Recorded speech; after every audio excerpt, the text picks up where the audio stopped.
Namita Bangla YouTube channel. আমরা এবারে আলোচনা করছি অ্যাডজাস্টমেন্ট ফর গুডউইল। তো অ্যাডজাস্টমেন্ট ফর গুডউইল এটা করব কেন, why adjustment for goodwill is necessary. তো গুডউইল আমরা করব এই কারণে, অর্থাৎ নিড ফর অ্যাডজাস্টমেন্ট। 1 নম্বর আমরা আলোচনা করছি need for adjustment. Need for adjustment আমরা দেখেছি যে এই রিকনস্ট্রাকশনের ক্ষেত্রে, reconstitution of the partnership fund বা রিকনস্ট্রাকশন পুনর্গঠনের ক্ষেত্রে কোনো কোনো পার্টনার স্যাক্রিফাইস করে, আবার কোনো কোনো পার্টনার গেনও করে। কোনো কোনো পার্টনার স্যাক্রিফাইসও করে, কোনো কোনো পার্টনার গেনও করে। অর্থাৎ যারা গেন করে গেল, ভবিষ্যতে যে প্রফিটটা হবে তার থেকে বেশি তারা শেয়ার অফ প্রফিটটা আগের থেকে বেশি পাবে, যারা গেন করে গেল। আর যারা স্যাক্রিফাইস করলো আগের থেকে কম পাবে। সেই কারণে একটা কম্পেনসেশন দিতে হবে, ক্ষতিপূরণ দিতে হবে। Compensation must be given by the gaining partners to the sacrificing partners. অর্থাৎ নিড ফর অ্যাডজাস্টমেন্ট এটা এই কারণেই করব যে gaining partners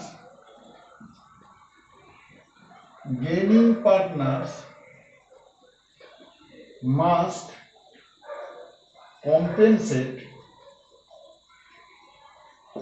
to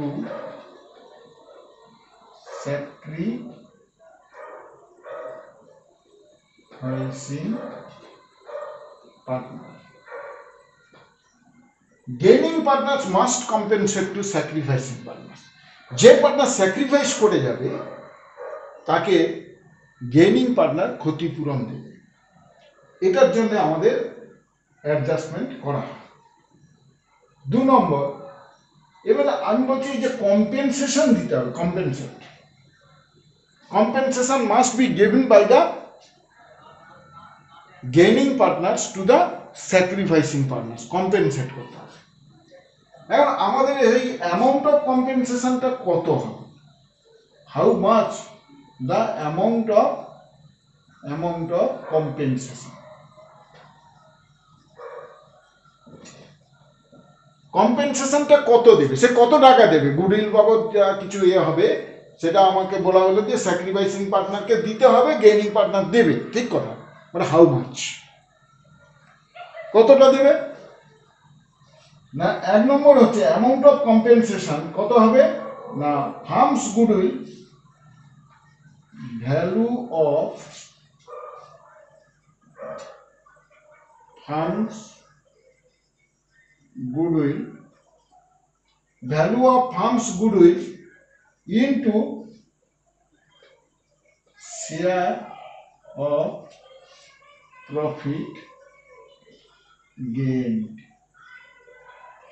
share of profit gain অর্থাৎ যতটা শেয়ার প্রফিট গেইন করলো তার উপরে ফার্মের টোটাল ভ্যালু অফ গুডউইলটা বের করতে হবে, তার উপরে শেয়ার অফ প্রফিট যেটুকু গেইন করেছে সেই অনুযায়ী করে যেটুকু হবে সেটুকু। আমি ধরে নিলাম যে গেইন করেছে 1/6 হচ্ছে গেইন করেছে যে কোনো একজন ফার্মার, আর ফার্মের গুডউইল আমি ধরে নিচ্ছি 54,000 ধরে নিচ্ছি এক্সাম্পল। তাহলে ক্ষতিপূরণটা কত হবে না, ক্ষতিপূরণ হবে 54,000 into 1/6 is equal to 9,000 এই 9,000 কি হবে কি অ্যামাউন্ট অফ কম্পেনসেশন। ঠিক আছে, এরপরে আমাদের কি গাইডলাইন্স আছে দেখতে হবে। 3 নম্বর গাইডলাইন্স।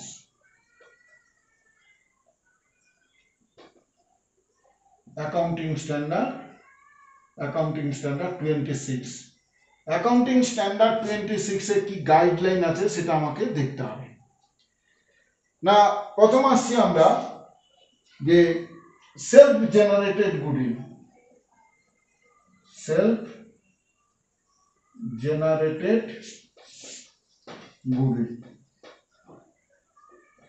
সেলফ জেনারেটেড গুডউইল মানে কি? যেটা আমরা নিজেরা ভ্যালুয়েশন করেছি। সেলফ জেনারেটেড গুডউইল বলছে যে it should not be shown in the books of accounts, এটা বইতে দেখানো যাবে না। আমাদের self generated goodwill cannot be shown in the books of accounts, বইতে দেখানো যাবে না according to accounting standard 26, it cannot be shown in the books of accounts. তো ন্যাচারালি তাহলে কি করব আমরা? এটা গেল 1 নম্বর। এবার 2 নম্বরে আমরা কি করব? তাহলে গুডউইলটাকে আমাকে তো যে কোনো ট্রিটমেন্ট তো করতে হবে। তাহলে যদি গুডউইলটা আমরা দেখাই, তাহলে গুডউইলটাকে রেজ করে সঙ্গে সঙ্গে রিটিন অফ করে দিতে হবে। আমি গুডউইল দেখালাম, রেজ করলাম, আবার সঙ্গে সঙ্গে রিটিন অফ করে দিলাম, কেননা আমার অ্যাকাউন্টিং স্ট্যান্ডার্ড বলছে গুডউইলটাকে হিসাবের বইতে দেখানো যাবে না। তাহলে আমি একদিকে দেখিয়ে দিলাম, অন্যদিকে আমি অবলোকন করে দিলাম, বন্ধ করে দিলাম, তার মানে আমি কিছুই এফেক্টটা দিলাম না। তাহলে হিসাবের বইতে কি হলো না, আমার কিন্তু এফেক্টটা পড়ে যাবে। আমাকে বইতে গুডউইল হিসাবে দেখানো যাবে না, কিন্তু তার এফেক্টটা আমি দিয়ে দিলাম। তো এছাড়া আমাদের ক্যাপিটাল অ্যাকাউন্ট অ্যাডজাস্টমেন্টের মাধ্যমেও আমরা এটাকে করতে পারি। ক্যাপিটাল অ্যাকাউন্ট অ্যাডজাস্টমেন্টের মাধ্যমেও আমরা এই সেলফ জেনারেটেড গুডউইলের অ্যাডজাস্টমেন্টটা দেখাতে পারি। ঠিক আছে?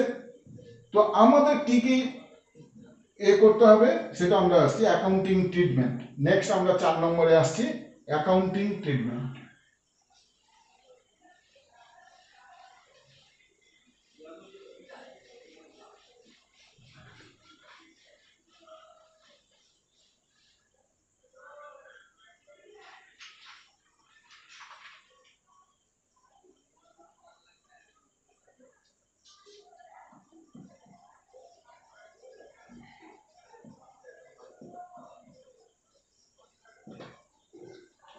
Accounting treatment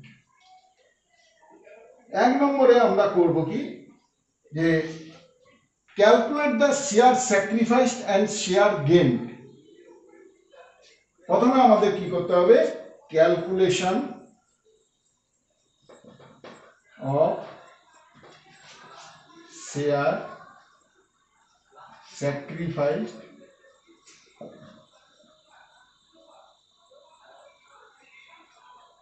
and gain. অর্থাৎ আমাদের স্যাক্রিফাইসিং রেশিও এবং গেইনিং রেশিও এইটাকে আমাদেরকে বের করতে হবে। আমরা জানি কি স্যাক্রিফাইস রেশিও কি করে বের করতে হয়? স্যাক্রিফাইস মানে কি? Old ratio minus new ratio. আর গেইনিং রেশিও কি করে বের করতে হয়? না, new ratio minus old ratio, new ratio minus old ratio, এইভাবে আমরা করতে পারি। 2 নম্বর স্টেপ কি না, 2 নম্বর স্টেপে আমাদের করতে হবে calculate the amount of compensation. Calculate the amount of compensation, অর্থাৎ ক্ষতিপূরণের অ্যামাউন্টটা আমাকে বের করতে হবে। তাহলে ক্ষতিপূরণের অ্যামাউন্টটা কি করে বের করবো? আমরা করছিলাম যে firm's goodwill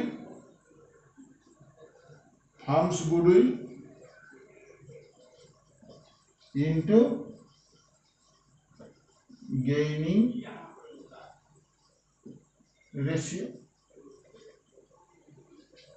farms gaining into share of gain, বা আমরা gaining ratio on share of gain এখনই আমরা করেছিলাম। Share ratio is equal to firm's goodwill into gaining ratio or share of gain. 3 নম্বরে আমরা কি করব না, যখন আমাদের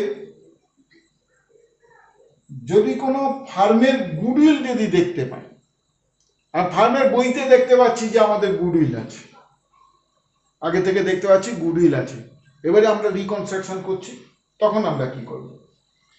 তাহলে যদি গুডউইল থাকে ফার্মের, এক্সিস্টিং গুডউইল যদি থাকে, ফার্স্ট কাজ হচ্ছে ওটাকে আগে রিটেন অফ করে দিতে হবে, ওটাকে আগে বন্ধ করতে হবে। যে সমস্ত পার্টনাররা বর্তমানে আছে সেই তাদের মধ্যে ওটাকে রিটেন অফ করে দিতে হবে। অর্থাৎ আমাদের এখানে আমি হেডিংটা দিচ্ছি, write of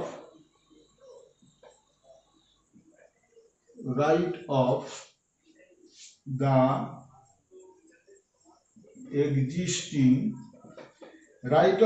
existing book value of goodwill,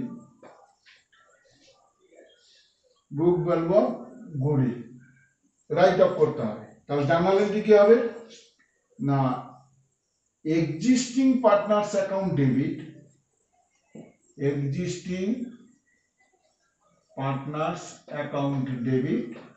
two goodwill account.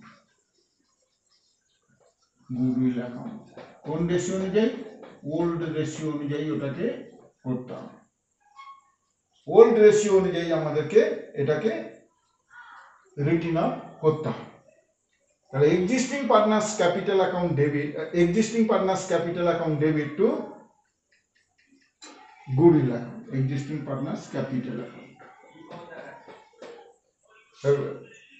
এবারে নেক্সট হচ্ছে আমাদের যে compensation, proportionate amount of,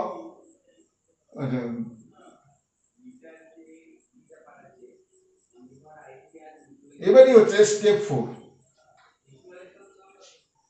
step 4 এ আমরা কি করব? Step 4, give credit for proportionate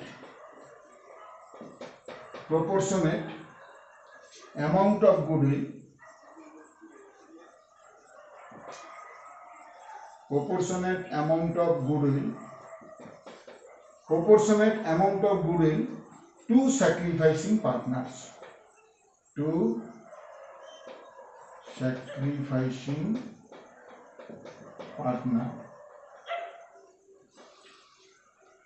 journal entry কি হবে না, gaining partners capital account debit,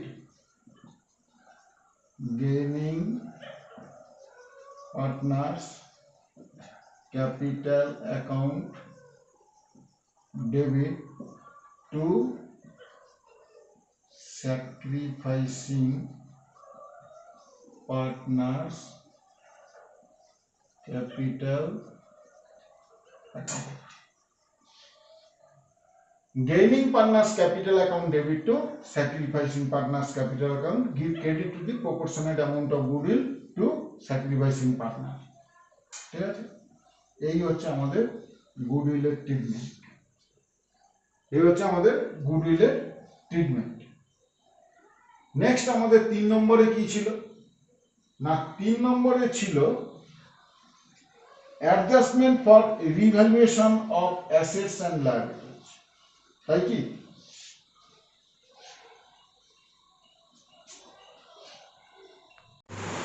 next আমরা আসছি adjustment for revaluation of assets and লায়াবিলিটিজ।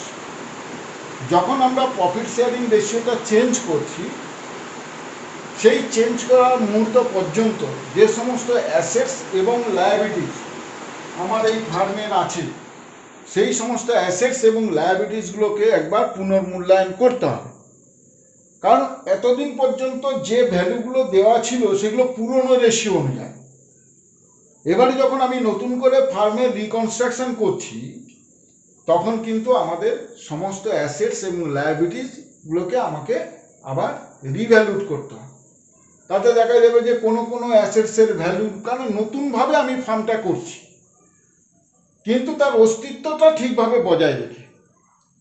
তাহলে ন্যাচারালি যে সমস্ত অ্যাসেটস এবং লায়াবিলিটিসগুলো আছে, সেই সমস্ত অ্যাসেটসগুলো এবং লায়াবিলিটিসগুলোকে আমাকে মূল্যায়ন করতে হবে।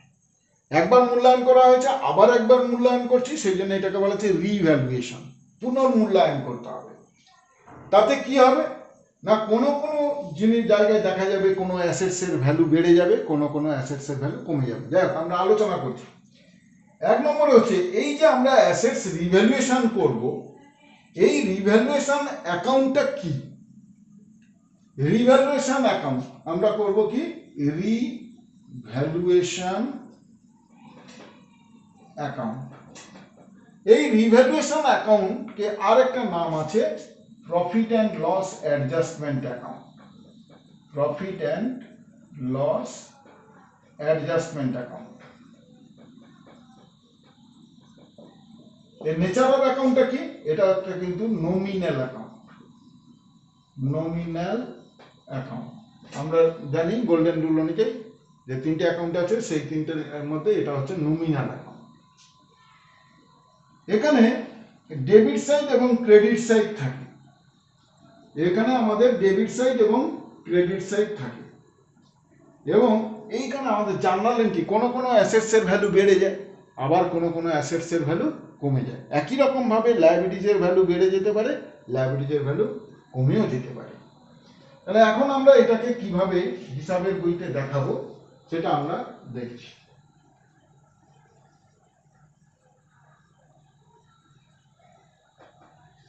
যখন আমরা রিভ্যালুয়েশন অ্যাকাউন্ট করছি, তখন কোনো কোনো অ্যাসেটসের ভ্যালু আমাদের বেড়ে যেতে পারে, কোনো কোনো অ্যাসেটসের ভ্যালু আমাদের কমে যেতে পারে। তাহলে যদি আমাদের অ্যাসেটসের ভ্যালু বেড়ে যায়, তাহলে আমরা জার্নাল এন্ট্রি কি করব না, assets account debit to revaluation. তার মানে রিভ্যালুয়েশন অ্যাকাউন্টে কি হবে, বাই অ্যাসেটস অ্যাকাউন্ট।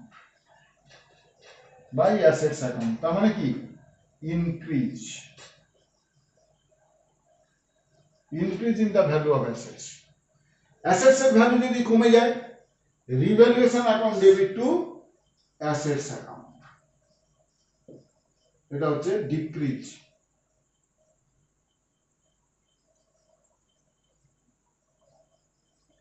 একই রকম ভাবে লায়াবিলিটিজের ভ্যালু বেড়ে যেতে পারে, কমে যেতে পারে।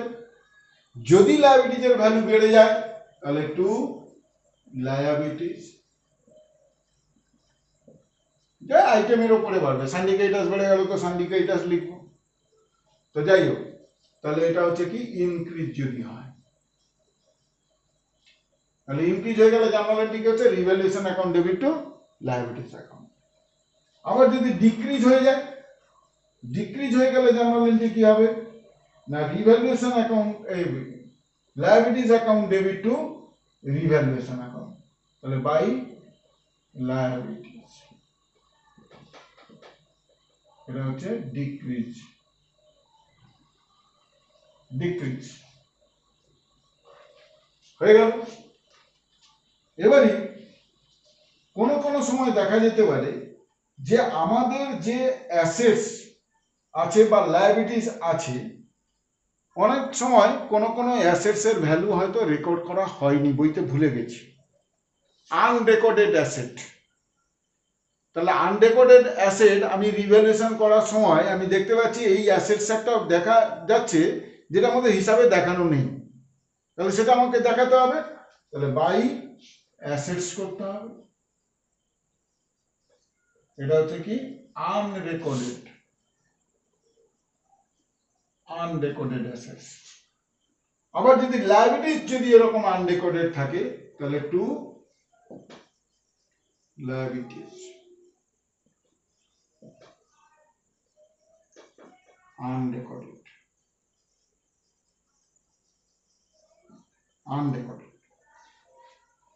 তাহলে আনরেকর্ডেড অ্যাসেটস এবং আনরেকর্ডেড লায়াবিলিটিস হয়ে গেল।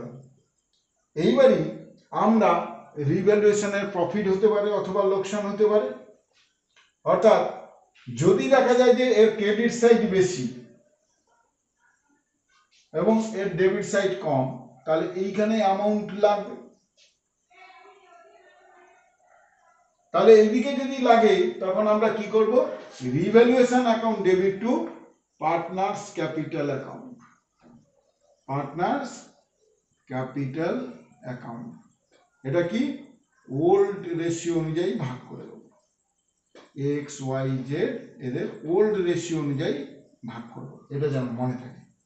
আবার যদি দেখা যায় যে আমাদের ডেবিট সাইড বেশি, ক্রেডিট সাইড কম, এই দিকে তখন নিয়ে লাগবে, তখন আমাদের কি হবে, লস হয়ে গেছে, তাহলে বাই পার্টনার্স ক্যাপিটাল করব, বাই পার্টনার্স ক্যাপিটাল অ্যাকাউন্ট। এটা কি লস অন রিভ্যালুয়েশন, আর এইটা হচ্ছে কি profit on revaluation. Profit on revaluation এটাও কিন্তু আমাদের ওল্ড রেশিও অনুযায়ী ভাগ করতে হবে। এক্স ওয়াই জেড যা থাকবে, এক্স ওয়াই জেড যা থাকবে তাদের মধ্যে ভাগ করে দেবো ওল্ড রেশিও অনুযায়ী। এই হচ্ছে আমাদের রিভ্যালুয়েশন অ্যাকাউন্টের ট্রিটমেন্ট। এরপরে যখন আমি ব্যালেন্স শিট করব, কি ভ্যালুতে দেখাবো, ব্যালেন্স শিটে কিন্তু এই যে ভ্যালুগুলো চেঞ্জ হয়ে গেল, কোনো অ্যাসেটসের ভ্যালু বেড়ে গেছে, কোনো অ্যাসেটসের ভ্যালু কমে গেছে, তাহলে সেই বাড়া কমাগুলোকে কিন্তু আমাকে দেখাতে হবে, অর্থাৎ রিভ্যালুড ফিগারে আমাদের ব্যালেন্স শিট করতে হবে। নেক্সট আমাদের যে আইটেমটা আছে অ্যাডজাস্টমেন্ট ফর গুডউইলের পরে, adjustment of assets and liabilities এর এইটার পরে আমাদের আরেকটা জিনিস আছে, adjustment for reserves and accumulated profit or loss. Adjustment for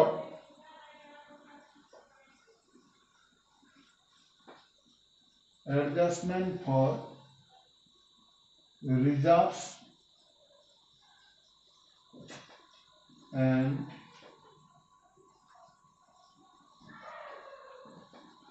accumulated profit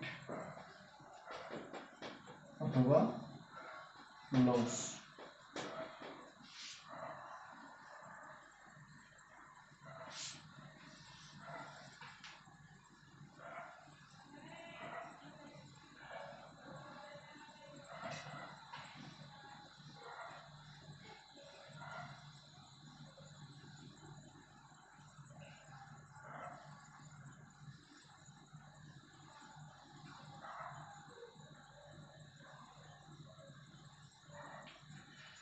যদি দেখা যায় যে আমাদের এই চেঞ্জ ইন প্রফিট শেয়ারিং রেশিওর ক্ষেত্রে যখন করছি, তখন যদি আমাদের কোনো টাকা রিজার্ভসে থাকে, অথবা যদি কোনো অ্যাকুমুলেটেড প্রফিট, মানে অনেক দিনের প্রফিট জমে জমে, সেটা অ্যাকুমুলেটেড প্রফিট বলা হয়, অ্যাকুমুলেটেড প্রফিট বা লস হতেই পারে, সেগুলো যদি থাকে, তাহলে কি হবে না, আমরা সেটাকে ওল্ড পার্টনাররা ভাগ করে নেবে।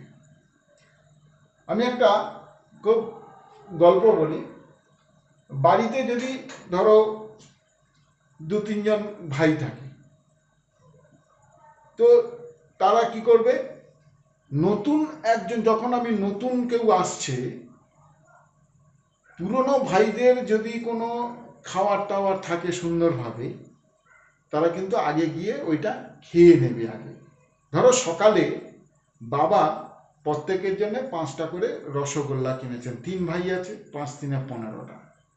তারা কি করবে না, প্রথমে 2 কি 3টে খেয়ে নিল, আর 2টো করে রেখে দিল যে আমরা পরে খাবো। কিন্তু হঠাৎ বেলা বাড়ার সঙ্গে সঙ্গে দেখা গেল যে পিসিমার ছেলে মেয়ে সমেত বাড়িতে ঢুকছে। ওই যে ছোট ছোট ছেলেগুলো যাদের রসগোল্লাগুলো ছিল, তারা তখন কি করবে, আগে গিয়ে ওই রসগোল্লাগুলো খেয়ে নেবে। কেন না, নতুন তো আবার আসছে, নতুন যখন আসবে বাবা আবার নিয়ে আসবে মার্কেট থেকে, তখন আমি আবার ভাগ পাবো। তো সুতরাং এক্ষেত্রেও তাই, এই রিজার্ভটা হচ্ছে আমাদের সঞ্চিত টাকা, অ্যাকুমুলেটেড প্রফিট হচ্ছে আমাদের সঞ্চিত টাকা। সুতরাং আমাদের এই টাকাটা রিকনস্টিটিউশন যখন হবে, রিকনস্ট্রাকশন যখন হবে, তার আগে আমরা কি করব, নতুন প্রফিট শেয়ারিং রেশিও যখন হবে, তার আগে আমরা আমাদের সেই গচ্ছিত টাকাগুলো ভাগ করে নেব। অর্থাৎ for transfer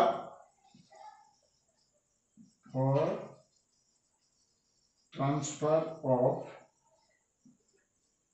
reserves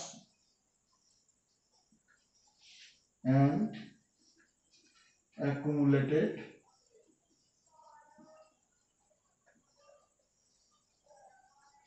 profit, journal entry কি করব, reserves account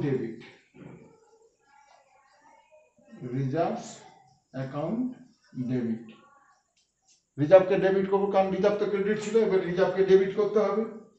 profit and loss account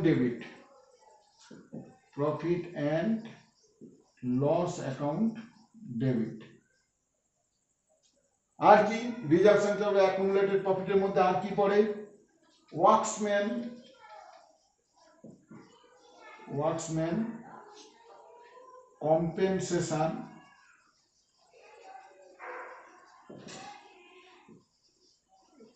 reserve account, অর্থাৎ যা সমস্ত আমাদের শ্রমিক আছে তাদের যে ক্ষতিপূরণের জন্য আমরা যদি কোনো সঞ্চিতি করি, দ্যাট ইজ ওয়ার্কসম্যান কম্পেনসেশন রিজার্ভ। এছাড়া ইনভেস্টমেন্ট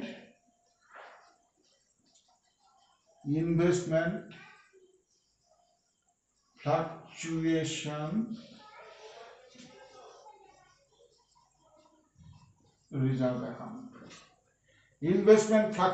রিজার্ভ অ্যাকাউন্ট, আমার ইনভেস্টমেন্ট বাড়ে কমে তার জন্য আমরা একটা রিজার্ভ সৃষ্টি করেছি, যাতে ওই বাড়া কমার উপরে আমার এফেক্ট পড়লেও আমার কিছু যায় আসবে না, সেই জন্য ওটাকে আমরা ইনভেস্টমেন্ট ফ্লাকচুয়েশন রিজার্ভ বলি। এগুলো কি হয়ে যাবে, এগুলো সমস্ত ডেবিট হয়ে যাবে। টু কি হবে না, to old partners capital account,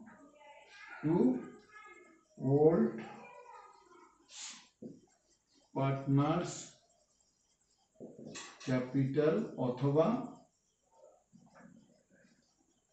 current account. যদি ক্যাপিটাল ফিক্সড হয় তাহলে কারেন্ট অ্যাকাউন্ট, যদি ফ্লাকচুয়েটিং হয় ক্যাপিটাল অ্যাকাউন্ট। কিছু না বলে দিলে ফ্লাকচুয়েটিং ধরবো, ক্যাপিটাল অ্যাকাউন্টে অ্যাডজাস্টমেন্ট হবে। তাহলে accumulated reserves and accumulated profit অথবা লস যদি হয় ঠিক তার উল্টো এন্ট্রি করতে হবে। লস যদি হয় তাহলে আমাদের উল্টো এন্ট্রি করতে হবে। তাহলে কি হবে, old partners capital account debit to profit and loss account, এগুলো যেগুলো করেছি তার উল্টো করতে হবে। অর্থাৎ যদি আমাদের লস হয়ে যায়, এখানে যদি লস হয় তাহলে কি হবে, ট্রান্সফার অফ প্রফিট অথবা লস। এবারে যদি এটা উল্টো হয়ে যায় তাহলে কি হবে, যে প্রফিট না করে transfer of accumulated loss,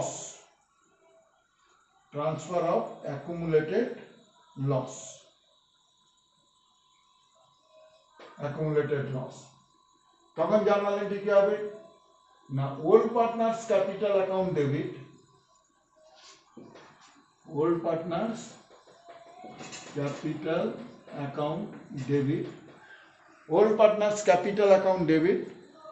to profit and loss account, to deferred revenue expenditure, to profit and loss account,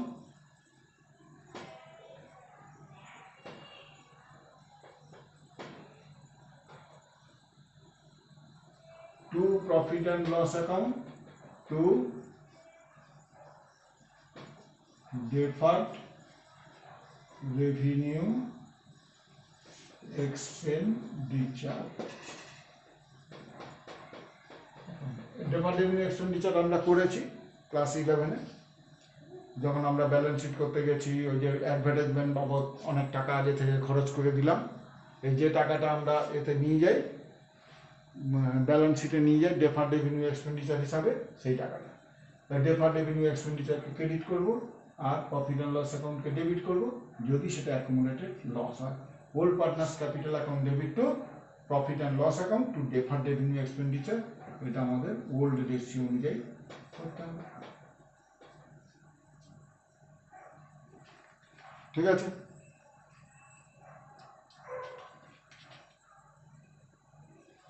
এরপরে আমাদের কি আছে, এই মোট আমাদের ছিল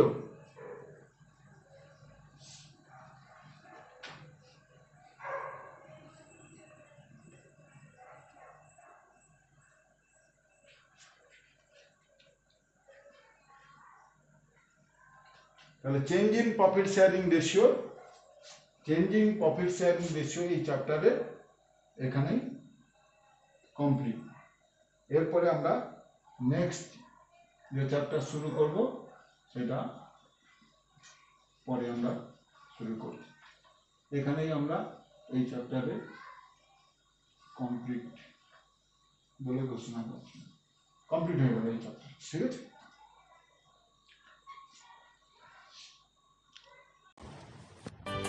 এইভাবে ভিডিও পেতে সাবস্ক্রাইব করুন এবং নিত্য নতুন ভিডিও পেতে পাশে থাকা বেল আইকনটি প্রেস করুন।